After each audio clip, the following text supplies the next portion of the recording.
All right, so we'll begin the session. For ones who did not hear me out earlier, this is Deepa Sachanandani, and I'll be your host for today's session.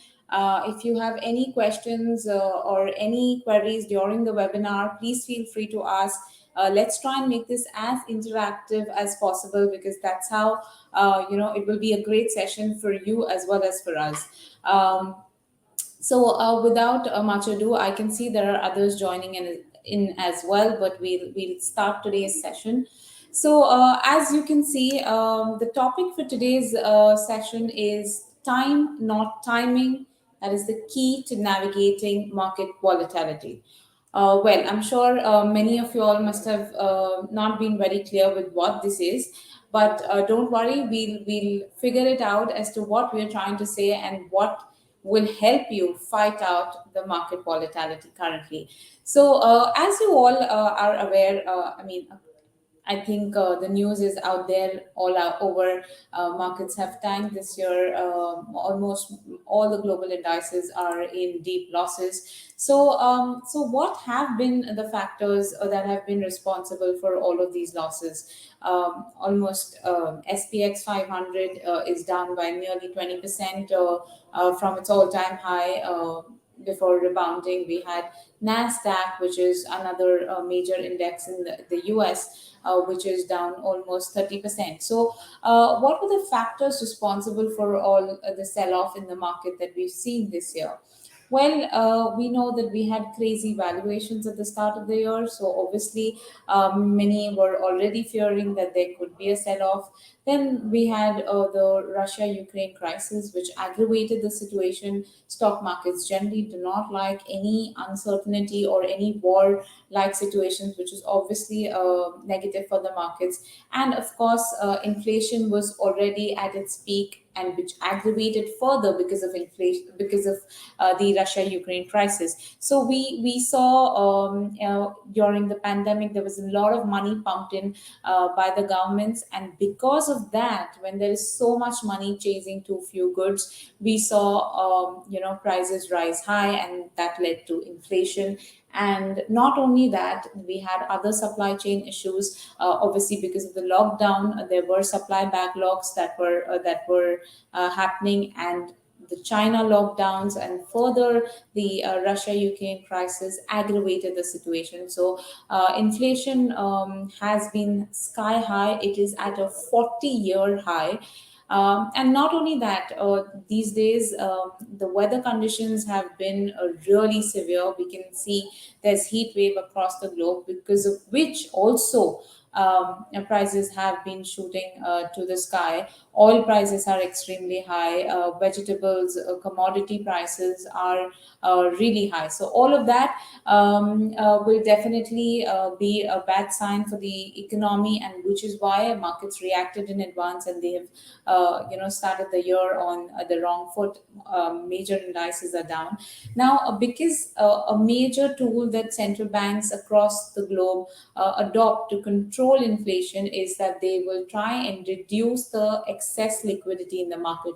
So they do that by increasing the interest rates, because of which, again, when interest rates go up, it's obviously not good for the corporates, because borrowing costs will increase, it will hurt their profitability. And more or less, the companies are also valued on the basis of the yields out there, the treasury yields. So when the yields go up, that will also affect the valuations of the stocks. And we can see stocks have been sold out crazily this year. And because of all of these factors, wherein you have a central bank, the Federal Reserve in the United States, which is expected to increase the interest rates, and on the other hand, you have inflation, which is not showing signs of easing to that an extent as it should have. So markets are fearing that we could see a recession. So all of these factors have contributed to a massive sell-off in the markets. Okay, can anybody tell me what does 500 over here mean? When you see SPX 500 or when you see NASDAQ 100, what does 100 mean, or what does 500 stand for? Okay, these are some of the major indices. So I'm waiting for someone to respond. What does 500 mean? When I say SPX 500, what does it refer to? Or when I say NASDAQ 100, then what does this 100 refer to? Let's try and make this interactive, so it will get better for you as well as for me, and the whole outcome is that we learn in the process at the end of it, and it should be productive for both of us. Right, perfect. We have many of us saying it accounts for the number of constituents in the index, number of companies in the index. Right, perfectly. So SPX 500 is basically tracking 500 companies, the largest 500 companies in the United States. So 500 stands for the number of companies that the index is tracking. So instead of buying one into each and every individual stock, you can directly buy the S&P 500 and participate in the United States stock market. So that is a easier way to do so. Yeah, if you have to, when one has to look as to how the US markets have fared this year, the way that you can look at it is like, what was the fall this year? How did the index perform this year? So you can see that, prices are down almost 18% this year for NASDAQ 100. The drop was almost 30% from its 52-week high, and so on and so forth. Most of the indices have been in the red across the globe. We have some indices which are not in deep losses. We'll come to that at the end of the webinar and try and understand why some have not fallen as much as the others. So, likewise, obviously, indices are a reflection of what's happening with the respective stocks.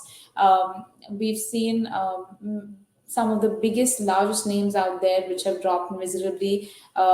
Netflix is down almost 70% from its high. Nvidia, one of the largest, in the semiconductor space, has fallen almost 50%. Airbnb, so all the big names that you can see, you have Starbucks, Tesla, Amazon. Of course, the markets have rebounded in the last 2 weeks. They're not currently to this low, but more or less most of these stocks are trading at significant discounts from their 52-week high. So when we see all of this, there's so much sell off in the markets. But despite that, if I were to ask you, are you willing to invest currently in the markets, or do you believe in the markets going forward? There will be a lot of inhibitions, and not everybody is still willing to buy. So, Amazon currently is now available at I mean, at one point in time, it was available at a 40% discount, but still investors were scared to buy the stock. And when the stock was trading above 3,000, of course, now the stock has split, so it's come to almost $122 or so. But previously, before the split, when Amazon was above $3,000, everybody wanted to buy. But when the stock fell to 2,500 or $2,000, everybody was scared to buy the stock. So, what exactly are we looking for?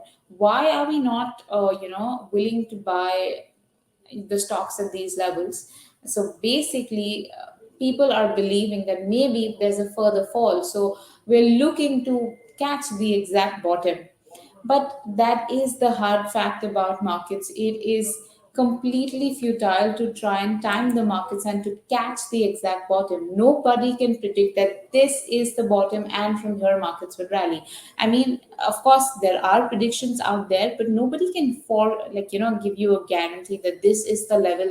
I mean, if anybody was giving that kind of guarantee, then they would probably use their advice for themselves and make money in the market. Why would they pass on the advice to anybody else? So nobody can say confidently that this is the low. From here onwards, stocks will not fall further, and this is where from here on it will only go upwards. So what trying to when we are trying to time the exact bottom, the problem with that is that in the process we may actually miss out some of the gains, which is why the whole idea and the whole topic is that do not try and time your entry into the markets. You need to focus on how long you are invested in the markets.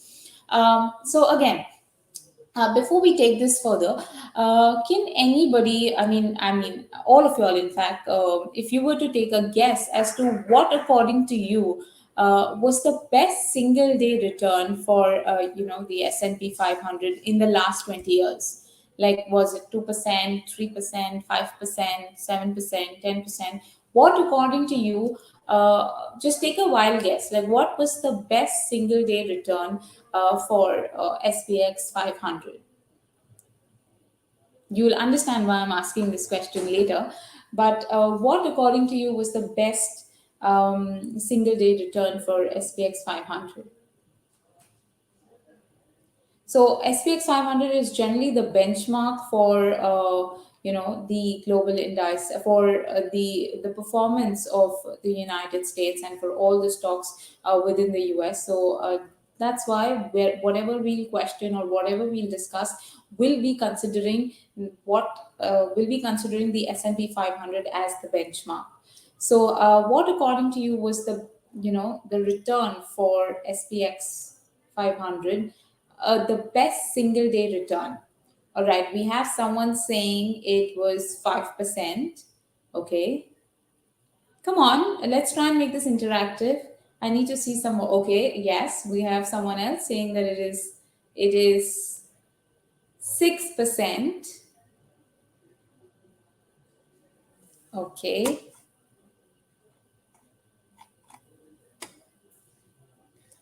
All right. So till the time I wait for, okay, we have someone saying 8%. Wow, that's amazing. No, so the single day return for SPX was 11.6%. That's the highest single day return. In a single day, the index has climbed by almost 12%, like 11.6%. Now I want to ask you another question. Now that we know that the returns for SPX was 11.6% in a single day, which day, according to you, on which day did the index clock this return? So I'm starting a poll and I need you to select which, according to you, is the possible answer, that when did SPX clock this single day return of 11.6%? Was it the 13th of October 2008? Was it April 9, 2019? Or was it January 9, 2020, before the pandemic? Or was it 24th March 2020, when we were in the pandemic? Or was it in 2008 when we were in the financial crisis? Right. So far, we have many people vouching for 9th January 2020. Let's see what the others have to say. Okay.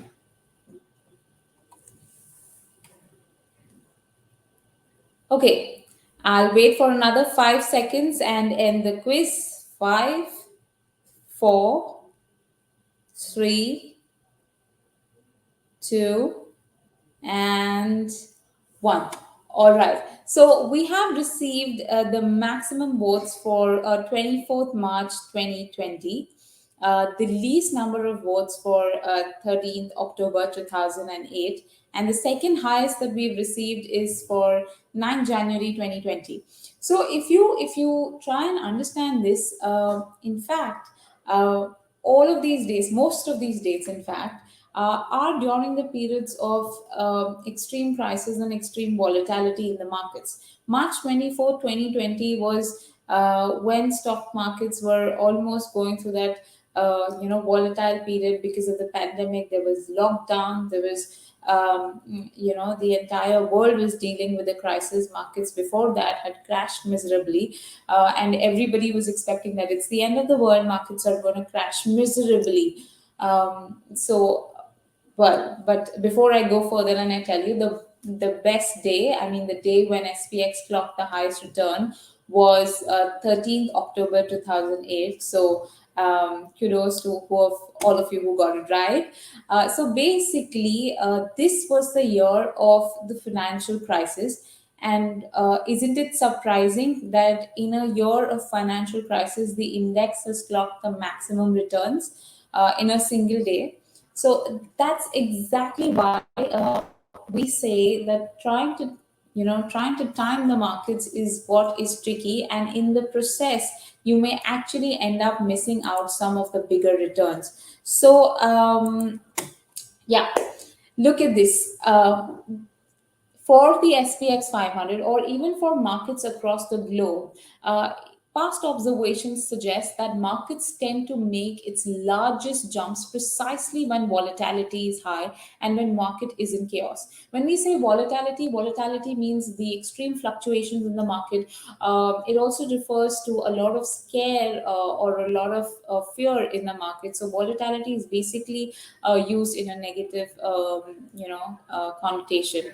So, right, what I was saying was that when we are trying to time the market, what will happen is that in the process, that right, you don't want to suffer losses, and probably you'll book your losses and sell your stocks. But in the process, you may also miss out some of the most, best days that we saw. In the previous example. Now I'll just take you on to the next slide and show you what were the best 10 days for SPX 500 in the last 20 years. So if you can see clearly, the best 20 days actually, the best 10 days actually occurred from in the periods when markets were the most volatile. So they occurred during the financial crisis of 2008 and 2009, and during the first few days of COVID-19, after, once the pandemic was still on, and when markets were actually bleeding because of the losses. But during those dates itself, markets rebounded and gave the maximum single day returns. So if you can see, 11.6% came on 13th October 2008. On 20th October, we had 10.8%. Then most of you all selected March 24, 2020 as one of the best days when SPX gave an amazing number. So most of you all were right. I mean, it's not the largest, but it's among the top three. 9.4% came on 24th March 2020. Now, whoever must have sold out before the pandemic definitely missed out this big jump of 9.4%. So that's the whole idea, and that's the whole point, that when you try and time to market, in the process, you may miss out some of the significant jumps. And now I'll just show you what's the impact of these days. So if you were to miss out just the 10 best days in SPX 500 in the last 40 years, your returns would have dropped significantly. So if you can see over here, if we were to invest $10,000 in the SPX 500 on 1st of January 1980, that would have grown to $1 million, almost $1 million as of 31st March 2021. This obviously considers dividends and assumes that dividends have been reinvested and so on and so forth. So this is the kind of number that you would have achieved if $10,000 were invested in SPX 500 on January 1st, 1980. Um, but what if we were to miss out the 10 best days that we just saw on the previous slide? If you were to miss out these 10 best days, the number would have dropped to literally 0.49 million. That means it's just $500,000. From $1 million, you would have missed out over 50% returns just because of missing out the best 10 days in the market. So that's exactly what I have been trying to say over here, that when you're trying to time the market, what will happen in the process is that you may end up missing out some of the best days, and the whole idea of closing out your stocks and losses goes into vain. So we are trying to close our positions, or probably not enter into the markets. The whole intention behind that is that we don't want to lose out our money, we don't want to suffer for the losses. But when you see in the long run, markets always end up being positive. I mean, obviously there's nothing guaranteed over here, but when you look at things in the longer run, the probability of making profits are much more higher. So if I were to just read out these statements to you, so what we can see is that in the last 40 years, the best 10 days accounted for 65% of the stock market returns. So the actual return, for example, for the S&P 500, I'm excluding dividends, if that was almost nearly 4,000% in the last 40 years, you would have missed out 65% of that 4,000 percent, which is like you would have hardly, you would have missed out 2,500% and would have just made nearly 1,500% in the last 40 years. So you're missing out a bigger chunk just by missing out those 10 days in the markets. Now, you will obviously argue that, why will I miss just the 10 best days? I will miss out, the worst days also.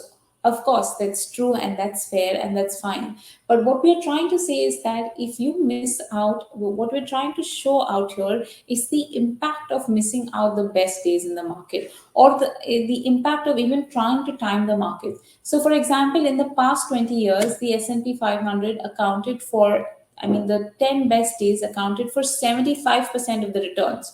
So, if somehow you had the way to find out what were the best 10 days, then you could have just invested for those 10 days and made 75% of the returns. But that's not how markets work, and that's not how markets function. So in fact, if I were to, set aside dividends and set aside everything, in the last 20 years, SPX rose by 300%. But if I minus those 10 days, your number will fall down to 75%. That's the kind of impact, timing the market has, which is why we are saying that it's not necessary. It doesn't matter when you enter the market. What matters is that for how long you remain invested in the markets. So there was another study that if you invested in the worst days, like for example, if you invested at the peak every year for the last 20 years, your returns would have still been close to 7%. Whereas if you invested in the best days, your return would have been almost 10%. Of course, you're missing out, but what I'm trying to say is that even if you feel that this is,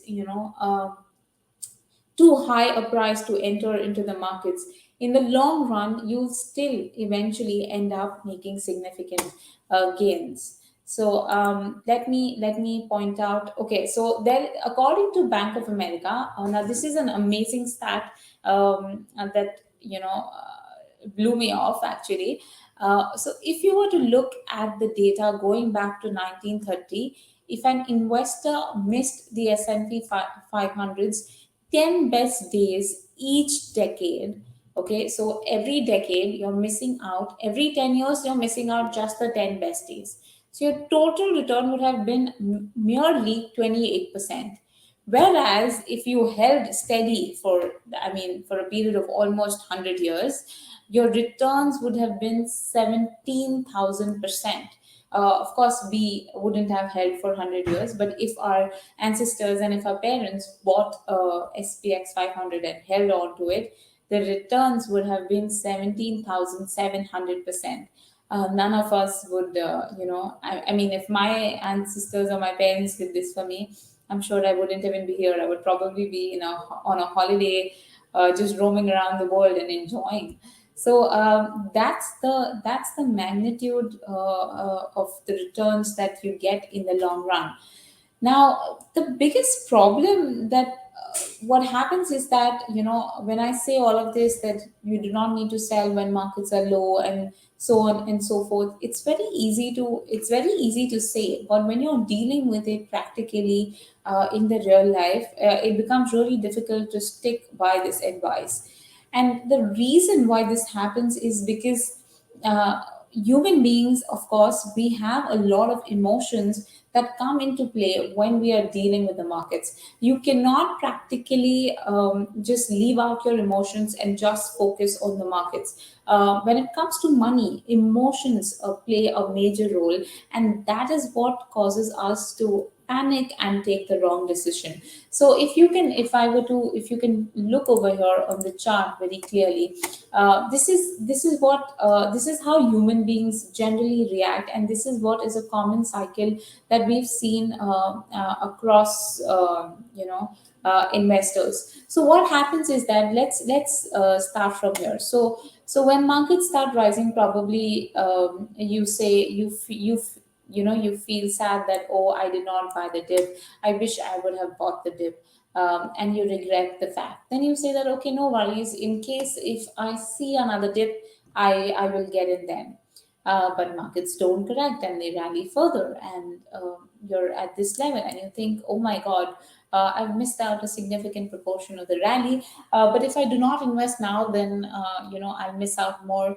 And you enter the markets, and then you go all in. Okay, but for some time you're really happy, markets are going up, and you say, well, that was a great decision. I'm glad I did not wait for a dip and I entered. Okay, fine, works perfectly fine.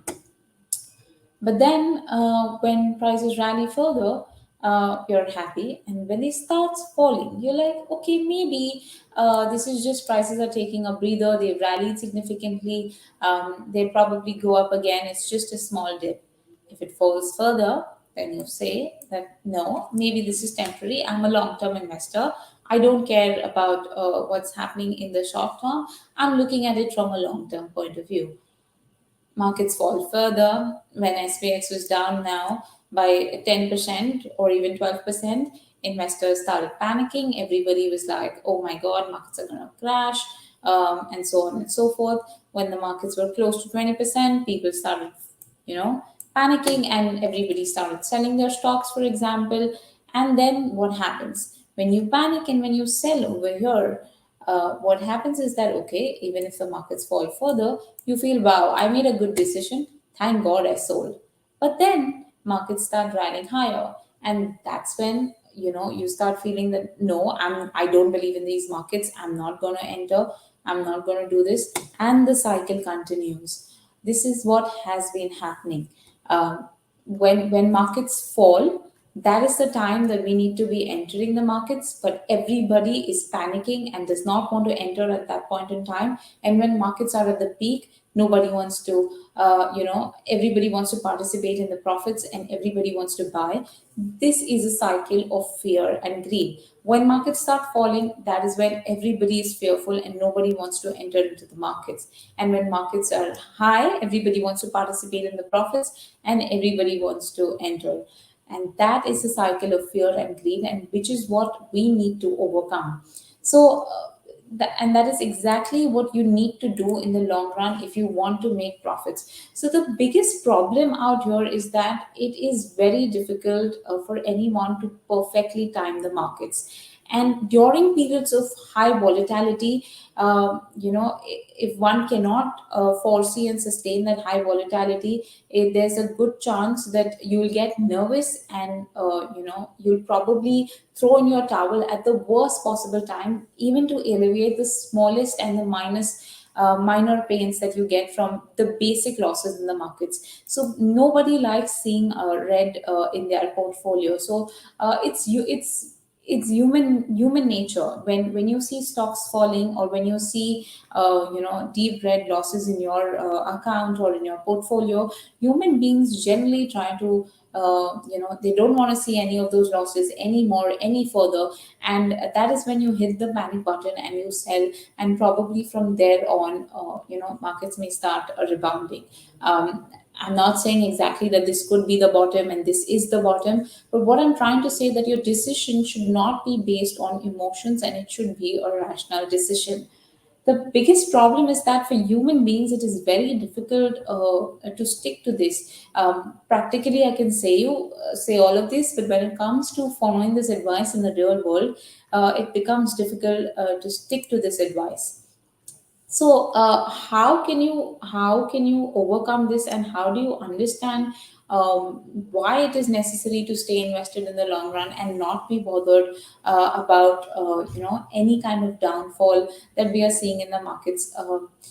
The way you can look at this is is through this slide, which will provide you further comfort. So we've done a historical analysis since the time SPX was incepted. So it's been almost 95 years since its inception, and during this period of 95 years, there has been no single 14-year period where the index has lost money.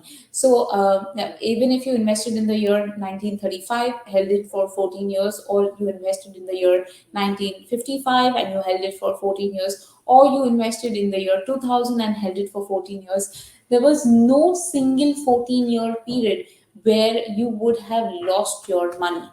Okay, but in the shorter time frames, the probability of losing money is higher. Okay, so if you are invested in the SPX 500, for example, in 1 year, there is a 24% chance that you could lose money, and there's a 76% chance that you could win money. So out of the 95 periods that we have, in this example we've considered 90 periods from 1931 till 2021. So it's a period of 90 years. So between these periods, you would have 68 periods where 68 years where you would have made money, 22 years where you would have lost money. Now, if I were to hold my investments for a period of 5 years, then there is only a 12% chance that you would lose money and an 88% chance that you would probably make some money. So the positive periods out of those 90 years, if you started investing in any of those 79 years, you would have made money. And if you invested in those 11 years, probably you could have been in some losses. But that would also have been covered up if you would have bought the dips and if you would have averaged at the dips. Now, if looking at the 10-year period, if you invest for a period of 10 years, your losses are just 5%. There's only a 5% chance that you will make a loss if you're holding for almost 10 years when you're invested in SPX 500, and there's nearly 95% chance that you will make money if you're invested in SPX 500. So what this says is that the longer the duration you're holding your investments, the more the probability that you will make money. So in the long run, you need not be worried about losing money when, especially when it comes to investing in the developed countries such as the United States. So, like I said, there has been no 14-year period, and this does not even consider your dividends. Without dividends, there has been no 14-year period where you would have lost money. If you're invested for 13 years, any 13-year period, there's a 99% chance that you would have made money, so on and so forth. So the lesser the duration that you're holding in 1 year, yes, there is a chance that you can lose money. There's almost a 30% probability that you could lose money. But when you look at it in the longer durations, there's a very minimal chance that you'll lose out money, especially if you buy the dips or average the dips, then the chances of losing money reduces even more. So despite all of this, when it comes to dealing with the markets, like I said, it is very difficult to separate the emotion out of the trade. So one would ask that how do we participate in the markets without getting scared? What do we do? How do we go about? So these are some of the tips that we can follow to remain invested in the markets and not panic when markets are falling. So first and foremost, for all the young investors out there, it is very important that you have at least 6 months of living expenses set aside. So even if there is a volatile period in the markets, you need not be bothered about it, because you're investing from a long term perspective, probably for your retirement, or for I don't know, for your marriage plans or whatever it is. If you're investing from a long term duration, you need not be worried. You can just be calm and steady and keep your if you're doing your SIP, then continue doing the same. But making sure that you have 6 to 7 months of living expenses set aside is really important, because in such markets, when there are recession fears or so on and so forth, you can remain at peace and at calm that, okay, even if anything goes wrong, I need not be bothered because I have my savings set aside. Now, the second thing, planning is the most important. You need to ensure as to, you're planning appropriately and investing correctly in the markets. If you need money, then you need to ensure that you plan it out well. So if you need money 2 years down the line, then it's important that you start taking withdrawals in a timely manner from the market, because you cannot just wait at the last minute to withdraw your funds from the market. Because what if at that point in time, like just like today, stocks are trading at a significant discount, so you'll probably have to sell at the wrong time, and that can create damaging errors in your portfolio. So make sure you plan it well.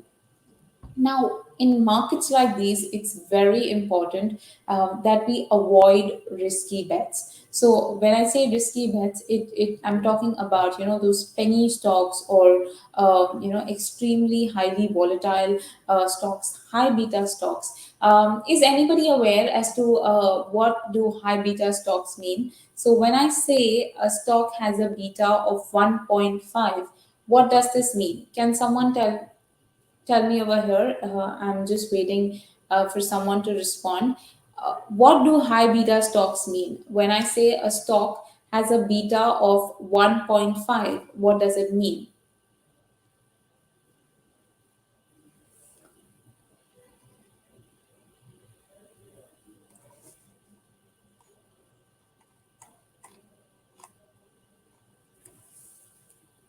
Okay, I'll just wait for a minute, for a few more seconds to see if anybody out here knows. What does a stock with a beta of 1.5 mean?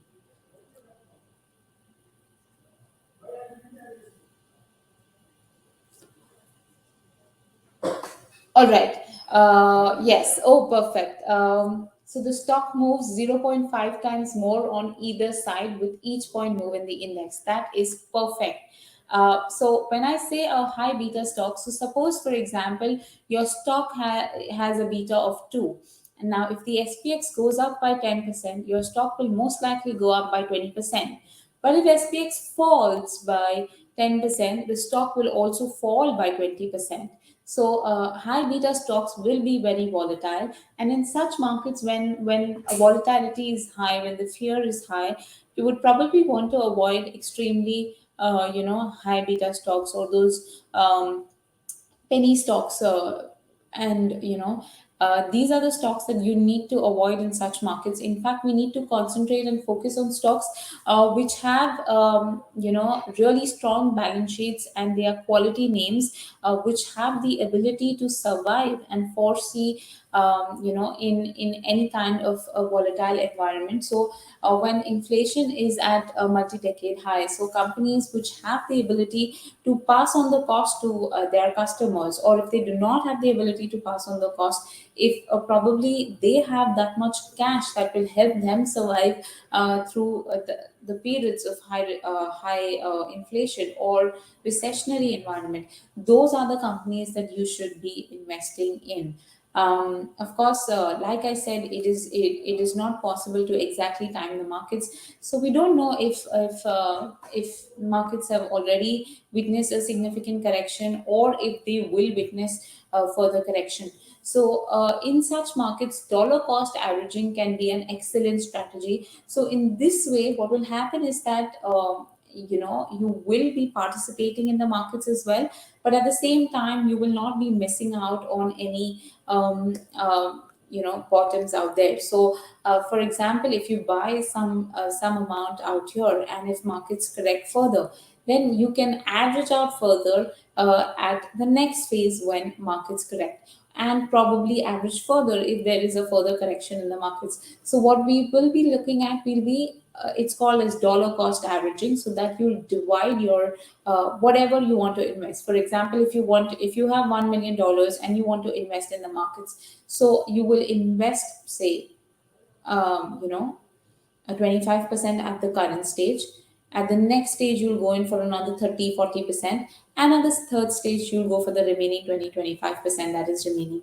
So that is how you can invest in the markets and participate in the markets, while ensuring that you do not have all your money invested at one go at the current level. So that is an excellent way to participate in the current markets. Of course, for retirees and for older investors who are nearing their investments, it's always very critical and very important to ensure that they have at least 2 to 3 years of living expenses set aside, because markets can take time to recover and to come back to their original peak level. So it's always important that you have sufficient amount left in your in your liquid funds set aside. And last but not the least, this is something I'm sure all of you all have heard about at multiple places, that you do not need to invest all your eggs in one basket. It's very important that we diversify. So if you're investing even in within equity space, it is very important that you do not invest all your money in one particular index. It's important that you diversify across economies. So probably some can be invested in the United States, some can be invested in the Europe, in Canada, and so on and so forth. So in at the start, I don't know if I told you that we'll come back to this and look at it later. If you see this year, for someone who had invested everything in, say, the technology giant Nasdaq 100. So suppose someone believes that technology is the way forward and technology stocks will do really well in the future. Well, that is true, and most likely that is the future going forward. The world has shifted towards a tech denominated world, but the index is still down by 30% this year. So if all your money would have been invested in Nasdaq 100, you would have lost almost 30%. But at the same time, if you would have diversified and invested in say the UK 100 index, that is the FTSE 100, your losses would have been much lower, because year to date, I mean this year, from its 52-week high, the index is down only by 3%. Now, the reason why the index is down only by 3% is because it's invested in oil, as well as the components within the UK 100 consists of companies related to value sectors as well as to the energy sector. And we all know how energy markets have been doing amazingly well this year, because of which UK 100 benefited to a great extent. Then, even if you can see Switzerland has a lot of investment towards towards healthcare and other defensive sectors. It has a lot of companies which are heavily, I mean, the index is heavily weighted by companies in the healthcare and utility space, so in the consumer staple space. So because of that, the losses were minimal, because these are stocks that end up doing well even in a recessionary environment. You will see consumers always flocking for healthcare supplements or whatever. No matter there's a downturn, there's a recession, you cannot let go of your routine healthcare treatments. So those are sectors again which end up doing really well. So having a diversified and balanced portfolio in such an environment will always be really helpful. So that is one thing that can be considered. Okay. All right. So we have a question over here which says that I get all of this, but going forward, what do we think about the markets? I mean, should we invest fundamentally or should we not invest?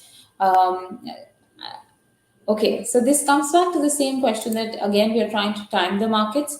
But I'm glad you asked this question, because we were going to focus on this itself. So, like we saw, a recession, rate hike, and all of these fears are already priced in and discounted by the markets. So we saw all the negative news. We saw all the reasons why the markets have fallen this year. But let us look at some of the positive sides and understand that maybe the markets have probably captured all the negative news so far already, and probably we do not see major losses from here on. So what I mean, are there any kind of positive signs in the markets? So we'll just try and take a look at that as well over here. So this is the CME Fed Watch tool. Now, what does this tool say? Basically, it shows you where the market is predicting the interest rate to be at the end of the year.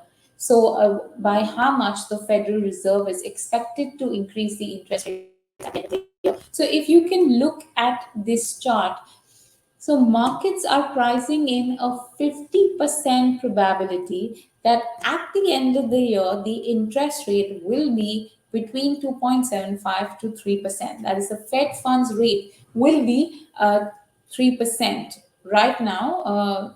So they are expecting currently they are expecting by December to 2020, the interest rate will, I mean, the Fed's fund rate will be 3%. There's a 25% chance that they are expecting it to be more than 3%, that is 3.25%. 5% chance that they're expecting it to be 3.5%, and there's only a 20% chance that they are expecting it to be at 2.75%. That means there's an 80% probability already that the interest rate will be 3% at the end of the year. Now, the beauty about markets is that markets generally react well in advance. So, the interest rates have already factored in these kind of rate hikes. If you look at the US two-year Treasury yields, that's already at 2.7% currently. This is something that is expected to happen at the year end in December. But the two-year Treasury yield is already at 2.7%. So markets have already discounted some of the negative news. Now, also for when the yields are so high, obviously it's a negative sign for the stock markets. Now, an interesting fact about the treasury yields is that it moves inversely to bond prices. So when you will see your bond prices go up, that's when yields go down. And when yields go up, bond prices go down. They move inversely. Now, what is happening is that currently the benchmark 10-year treasury yield, it's almost at 3%. Of course, it dipped below 3% as well. It's near 3%. Now, when the yield is already at 3%, and the inflation, average inflation for the next 10 years is expected at 2.59%. So you're earning 3% in your treasury if you invest in a bond, whereas inflation is 2.59%. So you're earning enough to beat inflation in the next 10 years. So that will attract more buyers to the bond market. Now, because it will attract more buyers to the bond market, bond prices will go up. Eventually, yields will start falling down. When yields start falling down, it is a good sign for the um, equity markets. So this can probably be another good sign for the equity markets. Now coming to recession, everybody is really scared about recession. Now, what exactly is recession? Can someone tell me what is recession? When we say that we fear a recession is coming, what is the definition of recession? What is the economic definition of recession?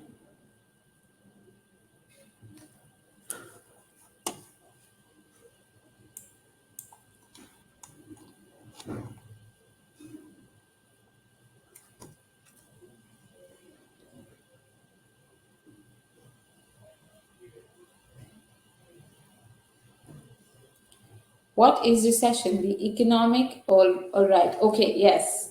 Perfect. It is 2 quarters of negative GDP growth. Perfect, Manisha. So it's basically just 2 quarters of negative GDP growth. There's a huge hue and cry about a recession. But in the last 20 years, we've already seen three recessions, And despite that, the SPX 500 is up by almost 400%.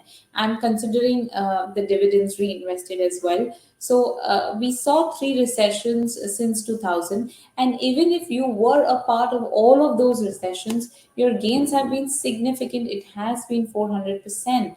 Um, Even considering the most recent recession that we faced in 2020, the stock markets are still up significantly. So recessions can merely be seen as small bumps in the road. I'm not saying we can go all out and invest in the current markets. Of course, you need a plan, you need to invest with stability, but in the long run, markets do end up being favorable for investors. So, the biggest problem in the room for everyone has been inflation. It is because of inflation that we are seeing all of these worries wherein the markets have tanked.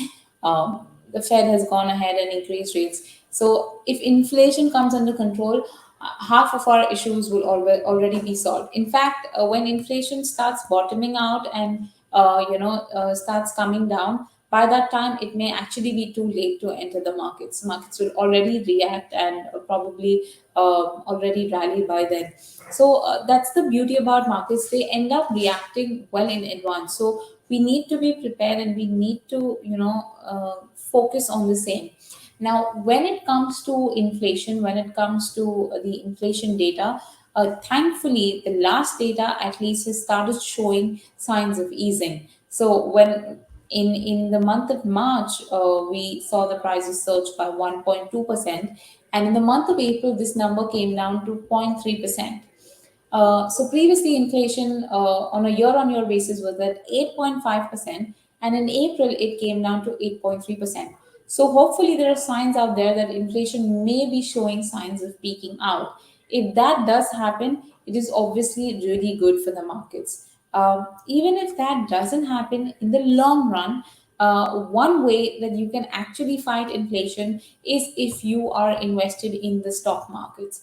So from January 1926 till the end of 2020, inflation actually grew by 15 times. So if something could have been bought for $100 back in 1926, that same good would require $1,500 as of today's date. I mean, as of 2020, it's obviously much more today because inflation has gone up more. But you would require, say, close to $1,600 to to purchase the same quantity of goods that you could have bought back in 1926 with a mere $100. Uh, but had you invested the same amount in the US stocks, in the stock market, $100 would have actually grown to $45,500. So it would have grown by 455 times, way above and easily sufficient to beat inflation. That's the point. When you invest in equity markets in the long run, you can easily fight and beat inflation. In fact, equity markets can be a good way to fight inflation in the long run, though. Okay, so that was it from when it comes to the markets that we've been seeing. But coming to the key question, still again, how do we invest and how do we participate in the current markets? We've already covered an entire detailed session on this in our previous webinars. So for all of those who've not been a part of it or who even want a one-on-one session regarding the same, I can conduct the same for you. You can ask your RMs and we can hold a one-on-one meeting and we can actually devise a portfolio as to how you should invest in the current markets. But some of the quick tips, if I were to just share it very quickly, such markets you definitely need to avoid leverage, avoid using excess leverage, and stick to an SIP form of investments. Just a quick question. Actually, let's just do a small quick poll out here.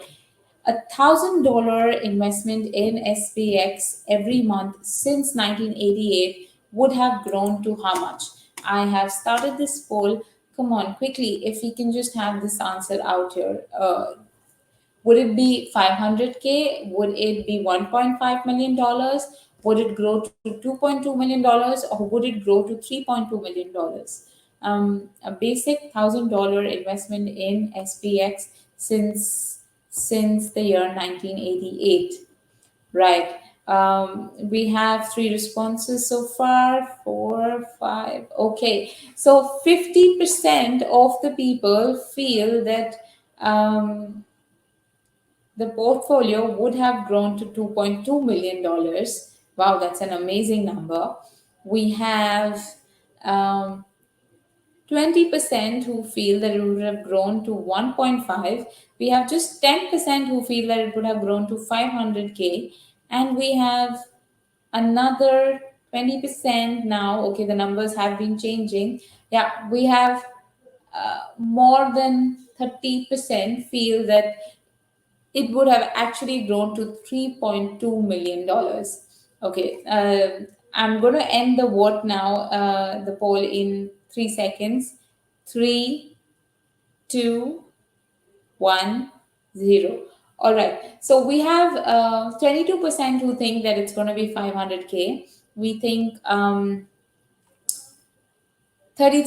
feel it's going to be 2.2 million, and 44% think it's going to be $3.2 million. Well, the majority is correct this time. A mere SIP of $1,000 in SPX 500, and you would have $3.2 million in your account if you stuck to it. So that is the beauty of investing in the markets in a fixed manner on in the long run. Um, and you need not be worried. It's a hassle-free approach. Just invest regularly in the markets.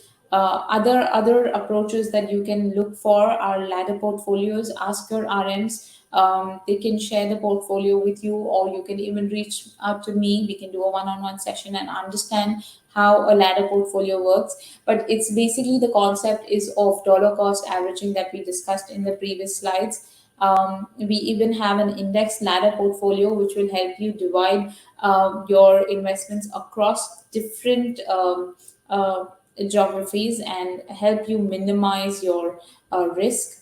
We also have municipal bonds, which are extremely essential in these kind of markets. Bonds will help you balance and drive to the volatility easily in these markets. And then we have something called as market neutral strategies. Again, this is something we will be having an entire webinar next week on market neutral strategies. So if you're interested, please log in. We will be discussing about what market neutral strategies are and how they can help you navigate and scale through any kind of market volatility. So this is something that we will be discussing next week.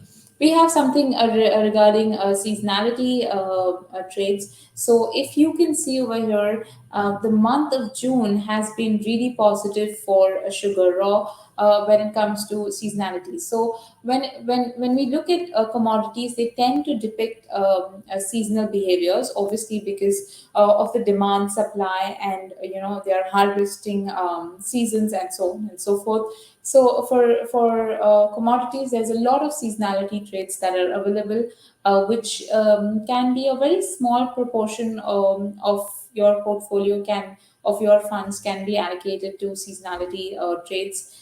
And yes, this is how your overall portfolio allocation can look like. We can invest majorly in the blue chip portfolio and the index ladder portfolio, but that will be in phases. So currently, only 20% or 25% will go into the markets. Then we look for invest 20% in bonds. We'll invest another 20% in market neutral strategies. Then we can look for defensive stocks, which will help you. By the name defensive in itself means that it will defend the market, right? So it's basically these are healthcare stocks or consumer staple stocks that consumers cannot do without, even if there's a recession or even if there's any kind of slowdown. and you have seasonality trades as well that you can take. So it has to be a balanced approach, but you have to keep in mind that whatever I have said in today's webinar, in today's session, is a generic statement. It's very important that you consider your risk profile, get in touch with your RM, or contact us, get in touch with us. Because your risk profile needs to be understood, and a one-on-one portfolio needs to be prepared based on your investment needs, your investment risk, and so on and so forth, the returns that you're looking at. So depending on that, accordingly we can cater and devise a portfolio. This is just how a benchmark portfolio could look like during crisis. So that is it from my end for today's session. If you have any questions, feel free to ask, and do not just during any webinars that we have, please do not hesitate. Please ask questions. Your questions come directly to me. Nobody else can look at those questions. So feel free to always ask questions during the webinar. For now, that's it from my end. If you have any other questions, please let me know.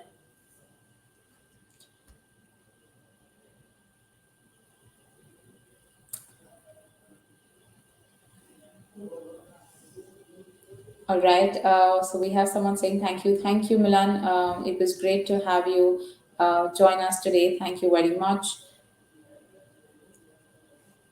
So I believe that's it from our end, and we do not have questions for today's session.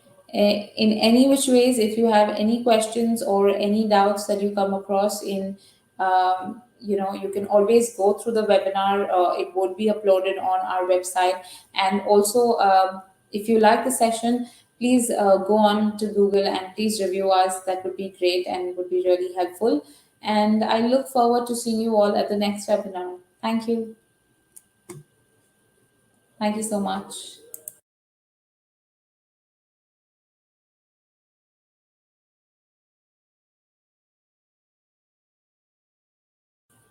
Right. Also, I'm sorry, there's someone who's just asked if we can have the material. Yes, the entire, like I said, the PPT will, the webinar will, the entire session will be uploaded on YouTube. So you can definitely, go onto YouTube and look at the webinar. Apart from that, also, if you need all of these ladder portfolios and other flyers that we have prepared, please get in touch with your RM and they can share the material with you. If you want one-on-one sessions, that is also possible. So, yes, don't worry about that. The material will be available.